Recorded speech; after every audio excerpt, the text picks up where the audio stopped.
tell me a little, how important was it for you to be at the Toronto Film Festival as a novel filmmaker? Is your first feature, right? Yeah, it is my first feature film. So, I mean, Toronto was amazing actually. I honestly I didn't expect the film to start there, but then I got the news from Stray Dogs initially, my sales agent, and then that was a great start for me, honestly. How much, why did you choose directing to express yourself as a person? That's a difficult question. I think it started a long time ago. It was something like one thing led to another. As a kid, I loved watching horror films. So, we would go and rent this VHS horror films. It was like the horror film was a forbidden fruit, and it was a whole ritual to, pick the film. We didn't know what was gonna. I mean, there was no internet, so we didn't know what to expect, and then we would watch the film. And then after that, I was afraid of the film the whole night. So it was like a long-lasting feeling of finding a horror film. And then I started doing horror films, like amateur horror films, where I was killing my friends. When I was a teenager, then I started doing like a bit more kind of serious experimental short films.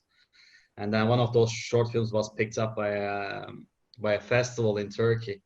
And then, one thing led to another, and here I am today. That's great. How dystopian is the antenna? How dystopia is the antenna? It's quite dystopia, I would say. I mean, well, it's an alternative reality. It takes time. It doesn't have a time and space, like exact time and space. So I think it will be classified as a dystopia, and it's a negative version of a reality.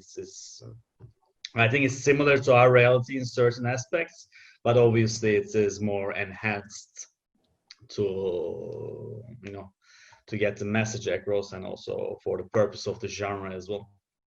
But in a way, it feels like very real. But as you said, an exaggeration of reality, but to make us think about the power structure, not only in Turkey, anywhere in the world. This country is becoming crazy too. I mean, we have an Erdogan wannabe, or worse. If you Well, comment on that.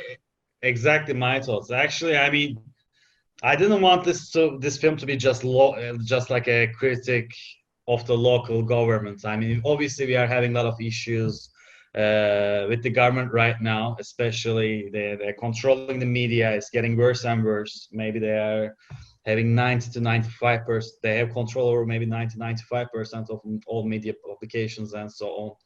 And they have influence over everything, and it's very problematic for democracy. But as you are saying, this is not just an issue in Turkey. This dynamic exists in every country almost in different forms. Either the power is a corporation or a state, sometimes like a privileged group from a certain demographics and so on.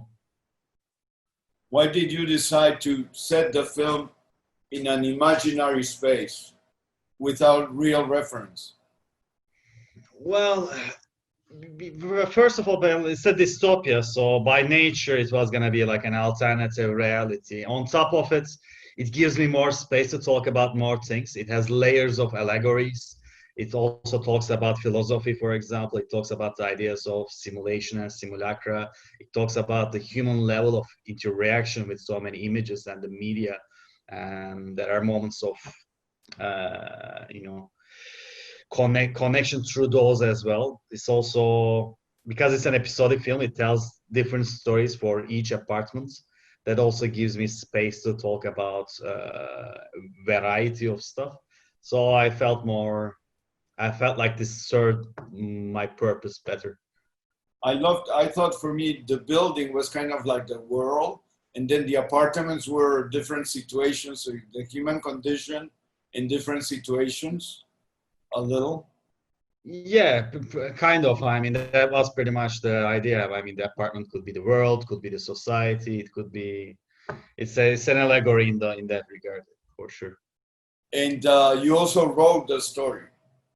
Yeah, yeah, I did write it as well. You based it on what you see on your daily life, maybe, but not so Yeah, intense. it's a combination of things, you know. It's what I see in daily life. It has references to all the horror movies that I grew up watching. I think it's a combination, an amalgam of everything. I saw like a lot of like Fellini tributes visually, or not. You know what? The thing is, like when I was doing the film and when I was writing, I never thought of like making a tribute, except one scene. There is one tribute that I did on purpose. It's a tribute to Dario Argento, but the rest of it, I think it was just intuition of me being influenced by different directors. Like when I watched the film afterwards, especially talking to people about these references, then I started to realize that okay, this is a reference to that film and that film. So I hear Fellini, yeah, maybe there are. I could say so, maybe. Sometimes the shots and the profile, it was beautiful, or the shoes on the hallway. And Thank you, thank you. but wait, so the antenna infects everybody. Yeah, it infects everybody. I mean, I think the world is at a stage that it is, although there are differences, it is homogeneous to some extent. It is homogeneous, it's becoming homogeneous economically, it's homogeneous by media, especially by the bombardment of images is everywhere.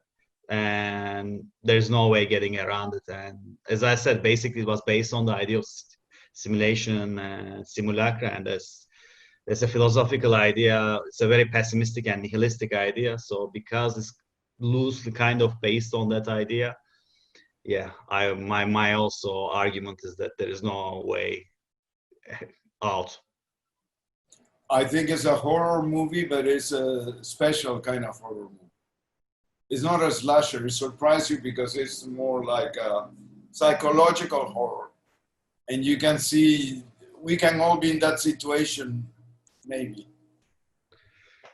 Yeah, I suppose so. Maybe it's for sure it is not a common, it's not a usual horror film. It's a bit more. It has its own language. I would say it has its own way of telling things. It's not a horror film that is only set to scare you. It has other purposes. So what has the film bring to you, to your career? You know, I'm just finding out. So far, it's been pretty good. Like to start in Toronto was good, and then I had a pretty good run with the festivals.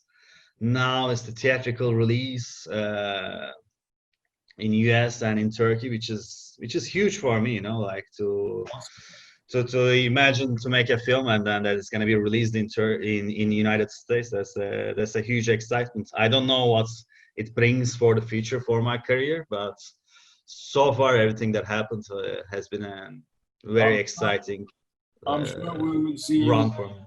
I'm sure we will be seeing more of your movies. I hope so. I sure hope so.